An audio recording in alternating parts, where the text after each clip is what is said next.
Your reaction to what's happening in New Zealand? Well, I suppose I'm very pleased in one way that the virus is an imported virus, which means that this virus is not capable of sitting around undetected in the community for 100 days. So this is a virus that has come in from some other part of the world. The viruses vary slightly between different countries and different outbreaks, so it's possible to track them as they spread across the world. And this has come from somewhere else to New Zealand. New Zealand shows what working public health looks like. They managed to bring the virus down to zero.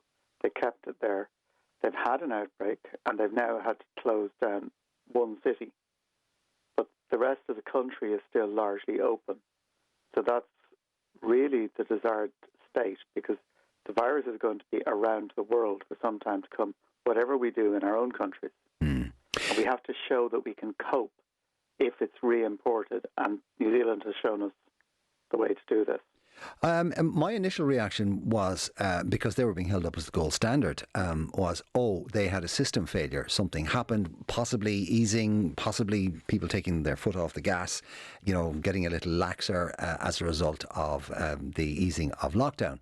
And then the announcement that it was a different strain actually sent a shiver down my back going, hang on a second, is this COVID-19 and a half or 20?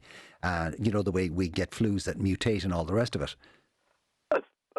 As far as I know, it's not. And I'm not a virologist, but my understanding of this virus is that although it does vary between cases and between countries, so you can tell an Italian virus and a Spanish virus and a Chinese virus and a British virus, the variation doesn't seem to matter. It doesn't seem to affect the bits that make you sick. It doesn't seem to affect the bits that are the target of vaccine development, for example, which is very important.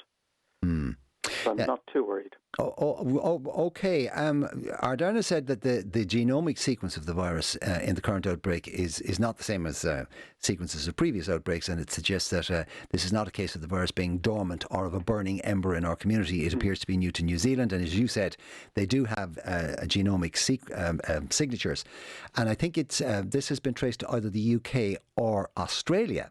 Okay. Now, the other thing that somebody raised was because New Zealand's testing is so rigorous at points of entry, that it was something that possibly came in cold storage. It is not absolutely impossible, but what they've been suggesting is it probably came in a person. So it was suggested early on, because the very first case was someone who worked in a cold storage place, that they might have picked it up there from a surface that had been chilled in some other country. It's not yet clear where it's come from, but the more likely suggestion is either someone came in and bypassed quarantine in some way, or someone came in and we know the tests are not perfect. That's just reality. There's no perfect test for this virus. Somebody may have come in, been tested, been isolated for a while. The test came back negative, and they went their way, nobody realizing that they had, in fact, been infected. And that's just a limit. It's a limitation of the tests. It's a limitation of our ability to detect viruses. And it's with us for the foreseeable future. Okay. What about the potential that this virus has to mutate? Honestly, I don't know. Other coronaviruses don't seem to change very much. Flu viruses change, but in a very peculiar way. Most of the changes in flu occur when viruses from humans and viruses from pigs mix.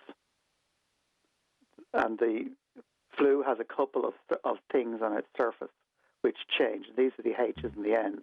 So you hear about H1N1 and H1N2 and the rest of them. The coronaviruses don't seem to do that, and you need to ask a virologist for the details. Right. But some other coronaviruses have been genetically stable for 30-something years. Right. So you think New Zealand have been doing it correctly. But just one final question on the subject of the virus. If it had been dormant, what would that have meant? If it had been dormant, that would mean that whatever you did, the virus could spring back from. And it would mean that you would need a policy that says, actually, we can't eradicate this or eliminate this in the population because it's sitting out there waiting to come back.